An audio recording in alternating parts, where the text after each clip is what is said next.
महाभारत का भयंकर युद्ध चल रहा था। लड़ते लड़के अर्जुन रण क्षेत्र से दूर चले गए थे।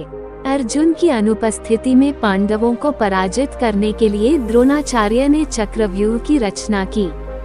अर्जुन पुत्र अभिमन्यु चक्रव्यूह भेदने के लिए उसमें घुस गया। उसने कुशलतापूर्वक चक्रव्यूह के 6 चरण भेद लिए, लेकिन 7वें चरण में उसे दुर्योधन, जयद्रथ आदि 7 महारथियों ने घेर लिया और उस पर टूट पड़े। जयद्रथ ने पीछे से निहत्थे अभिमन्यु पर जोरदार प्रहार किया। वह वार इतना तीव्र था कि अभिमन्यु उसे सहन नहीं कर सका और वीरगति को प्राप्त हो गया। अभिमन्यु की मृत्यु का समाचार सुनकर अर्जुन क्रोध से पागल हो उठा। उसने प्रतिज्ञा की कि यदि अगले दिन सूर्यास्त से पहले उसने जयद्रथ का वध नहीं किया तो वह आत्मदाह कर लेगा। जयद्रथ भयभीत होकर दुर्योधन के पास पहुंचा और अर्जुन की प्रतिज्ञा के बारे में बताया। दुर्योधन उसका भय दूर करते हुए बोला, चिंता मत करो मित्र, मैं और सारी कौरव सेना तुम्हारी रक्षा करेंगे।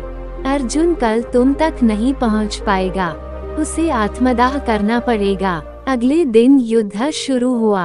अर्जुन की आंखें जयद्रथ को ढूंढ रही थीं, किंतु वह कहीं नहीं मिला। दिन बीतने लगा। धीरे धीरे अर्जुन की निराशा बढ़ती गई। ये देख श्री कृष्ण बोले, पार्थ, समय बीत रहा है और कौरव सेना ने जयद्रथ को रक्षा कवच में घेर रखा है।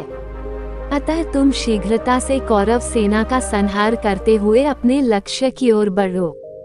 ये सुनकर अर्जुन का उत्साह बढ़ा और वह जोश से लड़ने लगे। लेकिन जयद्रथ तक पहुंचना मुश्किल था। संध्या होने वाली थी। तब श्री कृष्ण ने अपनी माया फैला दी। इसके फलस्वरूप सूर्य बादलों में छिप गया और संध्या का भ्रम उत्पन्न हो गया। संध्या हो गई है और अब अर्जुन को प्रतिज्ञावश आत्मदाह करना होगा, ये सोचकर जयद्रथ और दुर्योधन खुशी से उछल पड़े। अर्जुन को आत्मदाह करते देखने के लिए जयद्रथ कौरव सेना के आगे आकर अट्टहास करने लगा। जयद्रथ को देखकर श्री कृष्ण बोले, पार्थ, तुम्हारा शत्रु तुम्हारे सामने खड़ा है। उठाओ अपना गांडीव और वध कर दो इसका। वह देखो अभी सूर्यास्त नहीं हुआ है। ये कहकर उन्होंने अपनी माया समेट ली।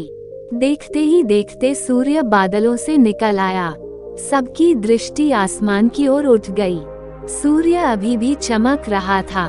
ये देख जयद्रथ और दुर्योधन के पैरों तले जमीन खिसक गई। जयद्रथ भागने को हुआ, लेकिन तब तक अर्जुन ने अपना गांडीव उठा लिया था। तभी श्री कृष्ण चेतावनी देते हुए बोले, हे अर्जुन, जयद्रथ के पिता ने इसे वरदान दिया था कि जो इसका मस्तक जमीन पर गिराएगा, उसका मस्तक भी 100 टुकड़ों में विभक्त हो जाएगा। इसलिए यदि इसका सिर जमीन पर गिरा तो तुम्हारे सिर के भी 100 टुकड़े हो जाएंगे।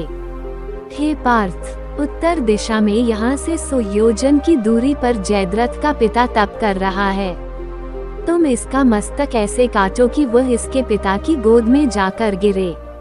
अर्जुन ने श्री कृष्ण की चेतावनी ध्यान से सुनी और अपनी लक्ष्य की ओर ध्यान कर बाण छोड़ दिया। उस बाण ने जयद्रथ का सिर धड़ से अलग कर दिया और उसे लेकर सीधा जयद्रथ के पिता की गोद में जाकर गिरा। जयद्रथ का पिता चौंक कर उठा तो उसकी गोद में से सिर जमीन पर गिर गया। सिर के जमीन पर गिरते ही उनके सिर के भी 100 टुकड़े हो गए। इस प्रकार अर्जुन की प्रतिज्ञा पूरी हुई।